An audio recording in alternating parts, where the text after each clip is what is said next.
আলা ইন্না আউলিয়া আল্লাহি লা খাউফুন আলাইহিম ওয়া লা হুম ইয়াহজানুন। বন্ধুরা আমার, যেমন ওইদিকে কঠিন অবস্থা আছে পাপিষ্ঠদের জন্য, জাহান্নামীদের জন্য, কাফির বেঈমানদের জন্য, তেমন অন্য পৃষ্ঠায় অন্য পাশে যারা আমল করবে, নেক আমল করবে, দিনদারি হবে, আল্লাহ ওয়ালা হবে, তাদের জন্য কিন্তু আবার ভালো পুরস্কার রয়েছে। এই হাদিস তার প্রমাণ। আল্লাহর হাবিব বলেছেন, কিয়ামতের ময়দানে একদল লোককে আল্লাহ রাব্বুল আলামিন নূরের মেম্বারের উপরে বসাবেন, আর নূরের টুপি তাদের মাথায় থাকবে, তাদের চারপাশে নূর ঝলমল ঝলমল করবে, তার চেহারা হবে চাঁদের মতো। সাহাবায়ে কেরাম বলেন, মান হুম ইয়া রাসূলুল্লাহ, ওই সমস্ত লোকগুলো কারা? লাআল্লানা নুহিব্বুহুম, আমাদেরকে আপনি বলেন তাদেরকে আমরা ভালোবাসবো। নবীজি বললেন, সাহাবী শোনো, তারা হচ্ছে হুম কওমুন তাহাবু ফিল্লাহি মিন গায়রি আমওয়ালিন ওয়ালা আনসাবিন ওজুহুম নূর আলা মানাবির মিন নূর। ওই সমস্ত লোকেরা তারা দুনিয়াতে সই ঝামেলা যায় নাই, মারামারি কাটাকাটি করে নাই, বরঞ্চ মানুষদেরকে ভালোবেসেছে আল্লাহর জন্য, মানুষদেরকে ভালোবেসেছে আল্লাহর জন্য, ডেকেছে দিনের জন্য, ভালো কাজ করেছে দিনের জন্য, টাকার জন্য না, পয়সার জন্য না। এই সমস্ত লোকেরা যারা নাকি আল্লাহর জন্য শুধু কেবল ভালোবাসবে, উজুহুম নূর আলা মানাবির মিন নূর, তাদের চেহারা হবে চাঁদের থেকে উজ্জ্বল, তারা বসবে নূরের মেম্বারের উপরে। লা ইয়াখাফুনা ইযা খাফান নাস ওয়া লা ইয়াহজানুনা ইযা হাজানান নাস, যখন সারা হাসরবাসী শুধু কেবল বাঁচাও বাঁচাও বলে আওয়াজ তুলবে, এমনকি নবী রাসূল পর্যন্ত, আদম নবী থেকে শুরু করে নূহ নবিয়ুল্লাহ, ইব্রাহিম খলিলুল্লাহ, ঈসা রূহুল্লাহ, সবাই বলবে নাফসি নাফসি নাফসি নাফসি। তখন এই সমস্ত আল্লাহর বান্দাদেরকে আল্লাহ রাব্বুল আলামিন সেভ করে নূরের মেম্বারের উপরে সমাসীন করবেন, তাদেরকে আমার আল্লাহ বিনা হিসাবে জান্নাতে পৌঁছে দেবেন। কারণ তারা দুনিয়াতে এমন কাজ করেছে, কাজগুলো করতে করতে করতে তারা আল্লাহর বন্ধু হয়ে গিয়েছে।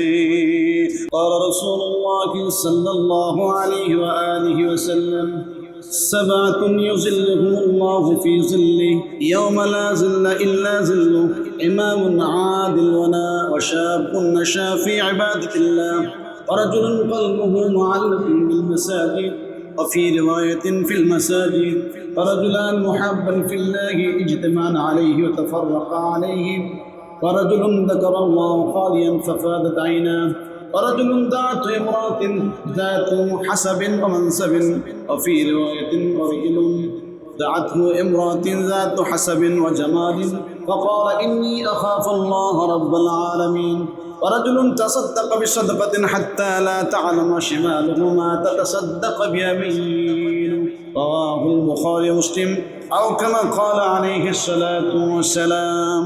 আমরা যে আলোচনা ছিলাম, সেই আলোচনার আজকে প্রারম্ভিক এবং যেটাকে বলা হয় সম্পর্ক আলোচনা, আমরা সেই সম্পর্ক আলোচনার বেশ কয়েকটি হাদিসের রেফারেন্স দিয়ে আমরা আলোচনা শেষ করব ইনশাআল্লাহ। বিমাশিদিল্লাহি তাআলা আলাইহি তাওয়াক্কালতু ওয়া ইলাইহি। ইমাম বুখারী এবং মুসলিম এই হাদিসটা এখানে সুন্দর করে তার এই কনটেক্সটে তুলে ধরেছেন। প্রথমত তিনি বলছেন যে কিয়ামতের মুসিবতের ময়দানে সাবাতুন ইযিল্লুহুমুল্লাহু ফি যিল্লিহি ইয়াওমা লা যিল্লা ইল্লা যিল্লুহু, ইমামুন আদিল ওয়া শাবুন নাশা ফি ইবাদাতিল্লাহ। কিয়ামতের ময়দানে আল্লাহ রাব্বুল আলামিন 7 প্রকার লোককে তার আরশে আজিমের নিচে ছায়া দান করবেন। 7 প্রকার লোককে আল্লাহ রাব্বুল আলামিন আরশে আজিমের নিচে ছায়া দান করবেন, যেই দিন আমার আল্লাহ রাব্বুল আলামিনের আরশের ছায়া ছাড়া আর কোনো ছায়া থাকবে না। রাসূল বলেন, সেই ভয়ানক কিয়ামতের দিন, যেদিন নাহি থাকবে ছায়া খোদার শাহীন। 7 কিসিমের লোকের তলে আল্লাহ মেহেরবান স্বয়ং তাহার আরশ তলে করবেন ছায়া দান। নাম্বার 1, যেই বাদশাহ সঠিক বিচার করলো দুনিয়াতে, যেই যুবক যৌবনেই আসলো খোদার পথে, যারা একে অন্যকে বল খোদার খুশির তরে ভালোবাসে কিংবা পীড়িত ভাঙে পরস্পরে, খোদার ঘরের সঙ্গে যাহার সদা সর্বক্ষণ রহে গভীর ভালোবাসা প্রবল আকর্ষণ, একা একা বসে যেজন নিজম নিরালায়, খোদার ভয় মোহাব্বতে কেঁদে বুক ভাসায়। যৌবনায়ক শরীফ জাদি রূপসী সুন্দরী কুমতলবে নিজের কাছে ডাকলো পেয়ার করি, যেই সিরাজি তীব্র মোহ লোককে করে জয়, রইলেন ফিরে যেই বিজয়ী মহান খোদার ভয়। আল্লাহর ভয় যেই যুবক খারাপ কাজে লিপ্ত হয় নাই, খারাপ কাজে যায় নাই, সুন্দরী মহিলা তার বঞ্চনা করেছে, খারাপ কাজে তাকে আহ্বান করেছে, তারপরও যুবক বলেছে ইন্নী আখাফুল্লাহ রাব্বাল আলামিন, আমি খারাপ কাজ করতে পারি না, কারণ কিয়ামতের ময়দানে আল্লাহ রাব্বুল আলামিন আমাকে জিজ্ঞেস করবেন, ও যুবক দুনিয়ার জমিনে আমি তোমাকে যৌবন দান করেছিলাম দিনে কাজে ব্যয় করার জন্য, তুমি কেন খারাপ কাজে গিয়েছিলে? এ হচ্ছে একটা বিশেষ নম্বর। প্রথম নম্বর হচ্ছে ইমামুন আদিল, যেই বাদশাহ দুনিয়াতে সঠিক বিচার করবে, যে এমপি, যে মন্ত্রী, যে মিনিস্টার, এলাকার যে মাতব্বর, এলাকার যেই মাতব্বর লোকটা ভালো, সে লোকটা যদি আল্লাহর রাহে করে, আল্লাহর জন্য কাজ করে এবং মানুষের প্রতি ন্যায় ইনসাফ আদল কায়েম করে, আল্লাহ রাব্বুল ওয়াদা করেছেন কিয়ামতের ময়দানে যেই দিন আমি আল্লাহ পাকের রহম ছাড়া কোনো রহম থাকবে না, আমি আল্লাহ পাকের দয়া ছাড়া কোনো দয়া থাকবে না, আমি আল্লাহ রাব্বুল আলামিনের আরশের ছায়া ছাড়া কোনো ছায়া থাকবে না, সেই দিন আমি আল্লাহ রাব্বুল আলামিন, ও যুবক, ও বাদশাহ, ও এমপি, ও মন্ত্রী, ও মিনিস্টার, তুমি ভালো কাজ করে থাকলে আমি আল্লাহ তোমাকে আমার আরশের নিচে ছায়া দান করব এবং বিনা হিসেবে তোমাকে আমি আল্লাহ জান্নাত দান করে দেব। নাম্বার 2, যেই যুবক যৌবনেই আসলো খোদার পথে, অর্থাৎ যৌবনকালে যুবক খারাপ কাজে না গিয়ে, মদ জোয়া জেনা ব্যভিচারে না গিয়ে, মারামারি কাটাকাটি না করে যুবক যদি আল্লাহর রাস্তায় ফিরে আসে, আমার আল্লাহ বলেন আমি কিয়ামতের ময়দানে তোমাকে যুবক জান্নাত দিয়ে দিব, আমার আরশের নিচে ছায়া দান করব। এজন্য কবি বলছেন তরজুমানে তওবা করদম শিয়ায়ে পয়গম্বরি, তরজুমানে তওবা করদম শিয়ায়ে পয়গম্বরি, অক্ত পীরে গিরজাল মাশাওয়াদ পরেজগারি। তোমার এই পরেজগারিটা যৌবন বয়সে যে আল্লাহর জন্য হয়, যুবক খোদার কসম করে বলি আল্লাহ রাব্বুল আলামিন তোমাকে জান্নাত দান করবেন। নাম্বার 3, রাজুলুন যাকারাল্লাহ খালিয়ান ফাফাদাত আইনা, যেই যুবক আল্লাহর ভয়ে মহব্বতে মসজিদের কোনায় বসে অথবা গভীর রাতে উঠে সিজদায় পড়ে পড়ে আল্লাহর ভয়ে কান্দে, আল্লাহর ভয়ে কেঁদে বুক ভাসায়, আমার আল্লাহ বলেন আমি ওই যুবককে কিয়ামতের ময়দানে আমার আরশের নিচে ছায়া দান করব, বিনা হিসাবে জান্নাত দান করব। সুবহানাল্লাহ। নাম্বার 4, রাজুলুন যাকারাল্লাহু খালিয়ান ফাফাদাত আইনা, রাজুলুন ইদা আখরাজা মিনহু হাত্তা ইয়াউদা ইলাইহি। নাম্বার 4 হচ্ছে যে যুবক মসজিদে যখন নামাজ পড়তে আসলো, আসর নামাজ কখন হবে এই চিন্তায় বিভোর থাকে, আবার মাগরিব পড়েছে কখন এশা উক্ত হবে, এশা পড়েছে কখন আবার ফজর উক্ত হবে, এই চিন্তায় পেরেশানিতে সব সময় তার দিলটা মসজিদের সঙ্গে লটকানো থাকে। আমি আমার আল্লাহ বলেন কিয়ামতের দিন ওই যুবককে আমি জান্নাত বিনা হিসেবে দিয়ে দিব। এরপরে আমার আল্লাহর হাবিব বলেন রাজুলুন তাসাদ্দাকা বিসাদকাতিন হাত্তা লা তা'লামা শিমালুহু মা তাতাসাদ্দাকা বিয়ামিনুহু, যেই যুবক, যেই ব্যক্তি, যেই জন আল্লাহর ভালোবাসায় দান করেছে, মানুষকে দেখাবার জন্য নয়, মানুষকে বোঝাবার জন্য নয়, কেবলমাত্র শুধুমাত্র একমাত্র আল্লাহকে ভালোবাসার জন্য, আল্লাহর খুশির জন্য দান করেছে। ডান হাতে দান করেছে, বাম হাত জানে নাই, ডান হাত কি দান করলো, বাম হাত তা জানলো না। আমার আল্লাহ বলেন কিয়ামতের ময়দানে ওই যুবক জানবে না কোন জায়গায় জাহান্নামের আগুন জ্বলে, কোন জায়গায় জাহান্নামের আগুন দাও দাও করে জ্বলতেছে, কোন জায়গায় আল্লাহর গজব পড়তেছে, কোন জায়গায় আমার আল্লাহ নাজাত বাজার, এটা যুবক টের পাবে না। আমি আল্লাহ রাব্বুল আলামিন খুশি হইয়া তাকে জান্নাত বিনা হিসেবে দান করে দিব। আমার বন্ধুরা, আল্লাহ রাব্বুল আলামিন কিয়ামতের এই বিভীষিকাময় কথাগুলো কোরআনে কারীমে বিভিন্ন আয়াতের মধ্যে বলেছেন, আমার নবীজি হাদিসের মধ্যে বলেছেন। নবীজি আমার বলেছেন আল্লাহর হাবিব কিয়ামতের ময়দানে বিভীষিকাময় অবস্থা বর্ণনা করতে গিয়ে বলেছেন লা তাজুলু কদম ইবনে আদম হাত্তা ইউসআলা আন খামসিন আন উমরিহি ফীমা আফনাহু ওয়া আন শাবাবিহি ফীমা বালাগু। وعن ماله من أين اكتسبه وأنفقه وما عمل فيما علم رواه الترمذي أو كما قال عليه الصلاة والسلام নবী জামাল বলেন যুবক শোনো কিয়ামতের ময়দানে আল্লাহ রাব্বুল আলামিন কোন মানুষকে সামনে এক পা বাড়াবার হুকুম দিবেন না যতক্ষণ পর্যন্ত না 5টা কোশ্চেনে আনসার করতে পারবে। 5টি কোশ্চেনের আনসার আল্লাহ জিজ্ঞেস করবেন, ও যুবক, ও আল্লাহর বান্দা, আমি তোমাকে লম্বা একটা জীবন দান করেছিলাম, লম্বা একটা হায়াত দান করেছিলাম। ওই হায়াতের মধ্যে তুমি জীবনে কি কি কাজ করে তুমি জীবনটা ব্যয় করেছো? জীবনে 60 বছর 70 বছর 80 বছর হায়াত পেয়েছো, এই জীবনে কি কি কাজ করেছো? এরপর আল্লাহ জিজ্ঞেস করে স্পেশালি যুবককে, যৌবনটা তুমি কোন কাজে লাগিয়েছো বলো? যৌবন তুমি চুরি করেছো, নাকি ডাকাতি করেছো, নাকি পড়ায় ফাঁকি দিয়েছো, নাকি ইউনিভার্সিটিতে যাওয়ার কথা বলে যাও নাই, মাদ্রাসায় পড়ার কথা বলে তুমি পড়া দাও নাই, সবক ফাঁকি দিয়েছো, রোজা ফাঁকি দিয়েছো, নামাজ ফাঁকি দিয়েছো, বাড়িতে বলে আসছো জোহরের নামাজে যাই, কিন্তু জোহর তো দূরের কথা, মাগরিব এশা কোনো নামাজেই তুমি যাও নাই। তুমি ভালো কথা বলে বলে মানুষকে দিনের জন্য আহ্বান করেছো কিনা, নাকি খারাপ কাজের দিকে আহ্বান করেছো? কিয়ামতের ময়দানে আমার আল্লাহ জিজ্ঞেস করবেন, ও যুবক, তোমার মূল্যবান সময়টা যৌবন, এই যৌবন কালটা তুমি কোন কাজে ব্যয় করেছো? নাম্বার 3, ও আল্লাহর বান্দা, তুমি যে সম্পদ কামাই করেছো, আজকে তুমি বসুন্ধরা গ্রুপের মালিক, আজকে তুমি যমুনা গ্রুপের মালিক, আজকে তুমি আমিন গ্রুপের মালিক, আজকে তুমি মোহাম্মদ হাউজিংয়ের মালিক, আজকে তুমি অমুক তমুক গ্রুপের মালিক হয়েছো। ও আল্লাহর বান্দা, হাজার হাজার কোটি টাকা তুমি কোন জায়গা থেকে লুপাট করেছো? মানুষের জমি কিনেছো 1 বিঘা, পুরা চর দখল করেছো 200 বিঘা। তুমি এই কাজগুলো কেন করেছো? আজকে জবাব দিয়ে যাও।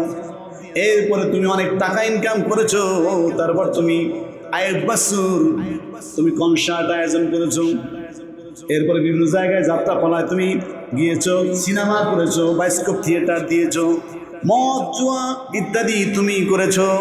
এরপরে খারাপ জায়গায় তুমি গিয়ে লক্ষ লক্ষ টাকা ব্যয় করেছো। ও যুবক, আজকে তুমি হিসাব দাও, লক্ষ লক্ষ টাকা তুমি কোন পথে আয় করেছো, আবার কোন পথে তুমি ব্যয় করেছো?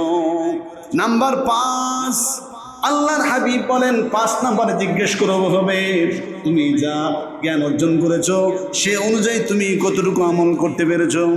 তুমি অনেক জ্ঞান অর্জন করেছো, হাজার হাজার হাদিস তুমি পড়েছো, কোরআনে কারীমের হাফেজ হয়েছো, তাফসীর পড়েছো, অনেক বড় মাপের আলেম হয়েছো, অনেক বড় স্কলার হয়েছো, অনেক বড় কিছু তুমি হয়েছো, কিন্তু তুমি সত্য কথা বলো নাই, তুমি সেই জ্ঞান অনুযায়ী আমল করো নাই।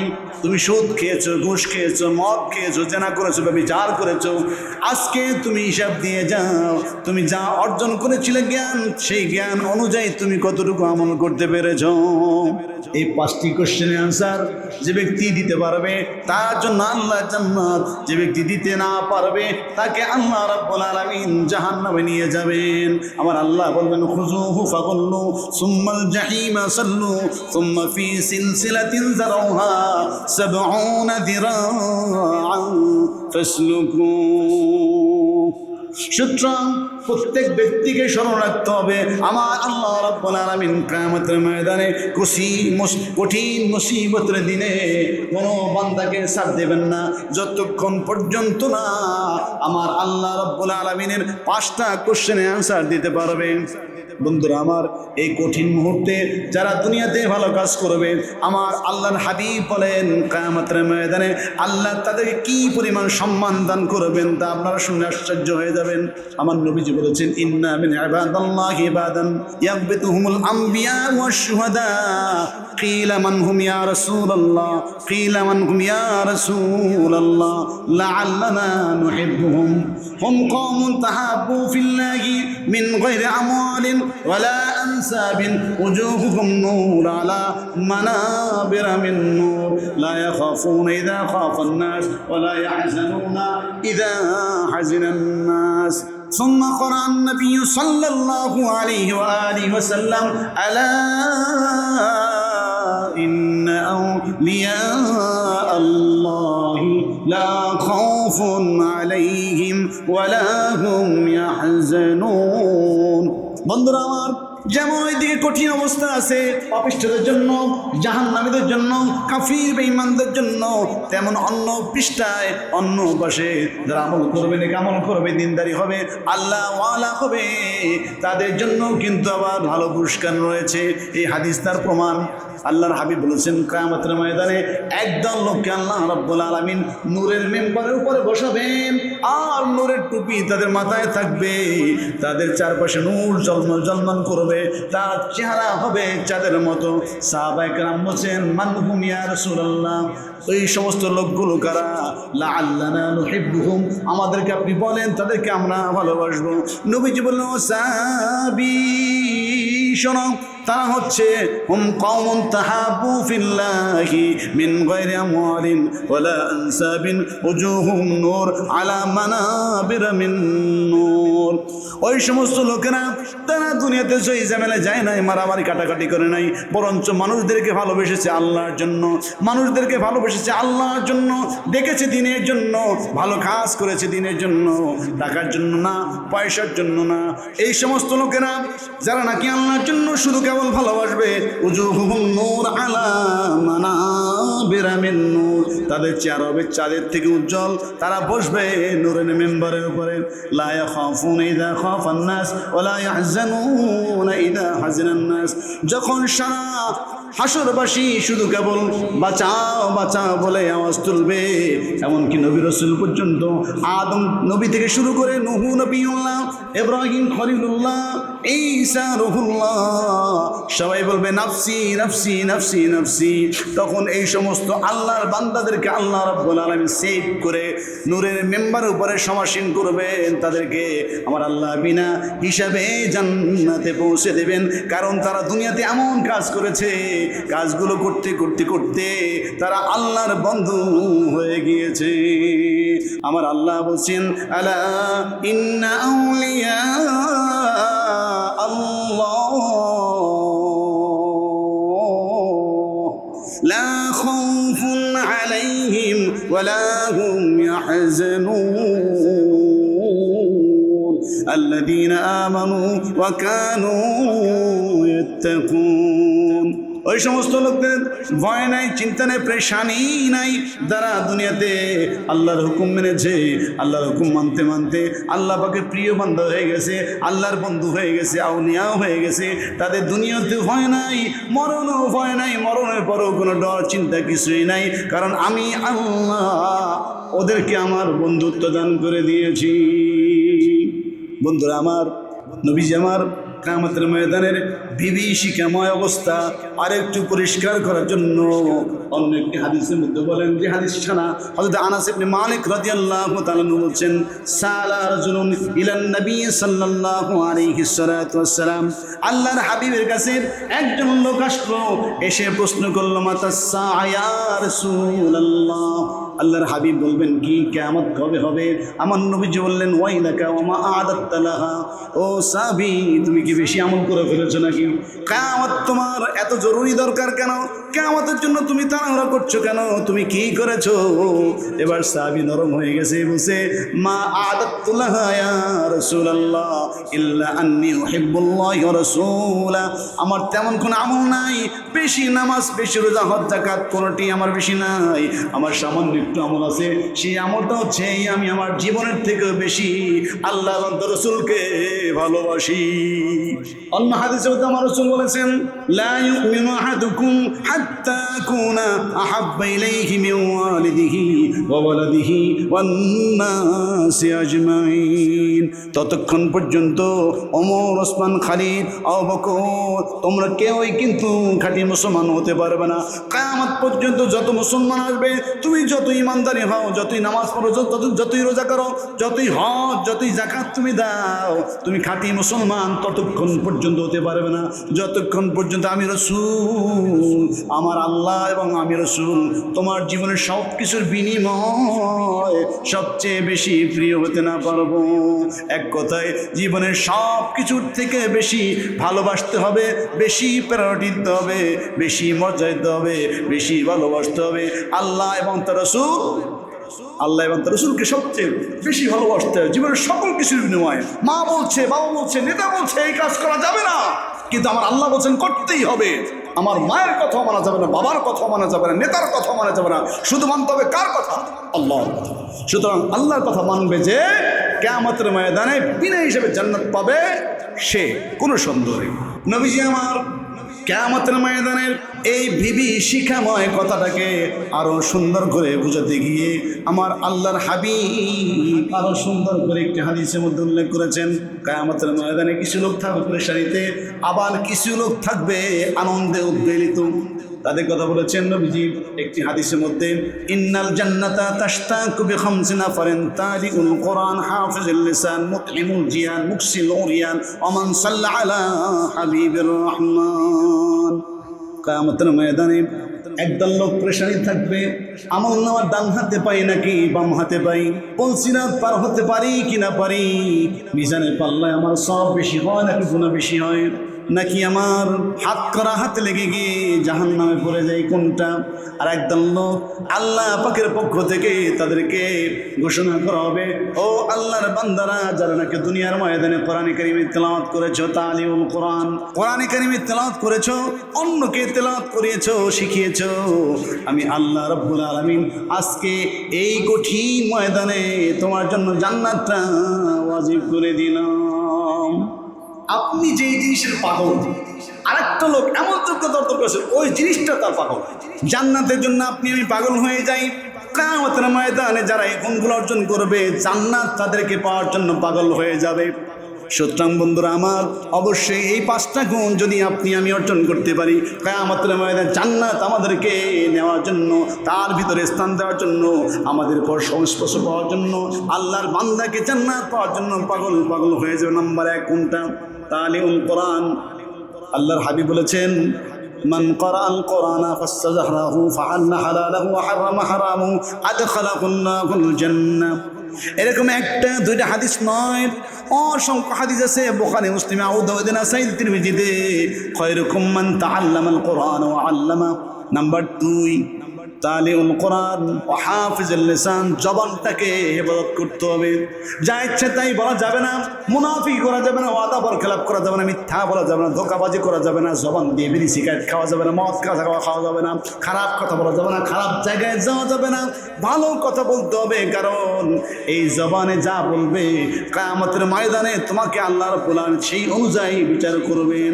আমার আল্লাহ বলছেন, মা ইয়ালফিজু মিন কাওলিন ইল্লা লাদাইহি রাকীবুন আতীদ। ও বান্দা, খেয়াল করবে ভালো করে, তুমি হাবিজে বলো না, খারাপ কথা বলো না। কিয়ামতের ময়দানে এমন কোনো কথা নাই যে কথা তোমার মিজানের পাল্লায় উঠবে না। যদি মিজানের পাল্লা নেক হয়ে ওঠে আলহামদুলিল্লাহ, যদি এটা গুনাহ হয়ে ওঠে জাহান্নাম ছাড়া কোনো উপায় নাই। নাম্বার 3 মুতইমুল জিয়ান। ভুক্ষ যারা, ওই যারা রোজাদার, যারা ইফতার করতে পারে না, রোজা রাখছে সারাদিন, খেতে পারে না, গরিব, এক বেলা খেলে আর এক বেলা খেতে পারে না, 2 বেলা খেলে 4 বেলা উপবাস থাকে, ওই সমস্ত লোকদেরকে ডেকে ডেকে দেখে দেখে যারা খানা খাওয়াবে, আমার আল্লাহর হাবিব বলেন কিয়ামতের ময়দানে জান্নাত তাদেরকে খুঁজে খুঁজে তাদের ভিতরে নিয়ে যাবে। নাম্বার 4 অমুকসিল উরিয়ান। যাদের জামা কাপড় নাই, পড়তে পারে ঠিকমতো, হ্যাপসকার একটা ছাত্র, জামা নাই, টুপি নাই, পায়জামা আছে তো জামা নাই, জামা আছে তো পায়জামা নাই, লুঙ্গি আছে তো গামছা নাই, গামছা আছে তো লুঙ্গি নাই, মাথার টুপি আছে তো রুমাল নাই, রুমাল আছে তো টুপি নাই, এদেরকে দেখে দেখে যারা টুপি, পাগড়ি, পাঞ্জাবি, জামা, পায়জামা, জুতা, স্যান্ডেল, ক্লাসের বেতন, মাদ্রাসার খাবার যারা ঘুরে ঘুরে দেখে দেখে দিয়ে দিবে, আমার আল্লাহর হাবিব বলেন কিয়ামতের ময়দানে জান্নাত তাদেরকে ঘুরে ঘুরে টোকায়া টোকায়া তাদেরকে জান্নাতের মধ্যে নেওয়ার জন্য পাগল করা হয়ে যাবে।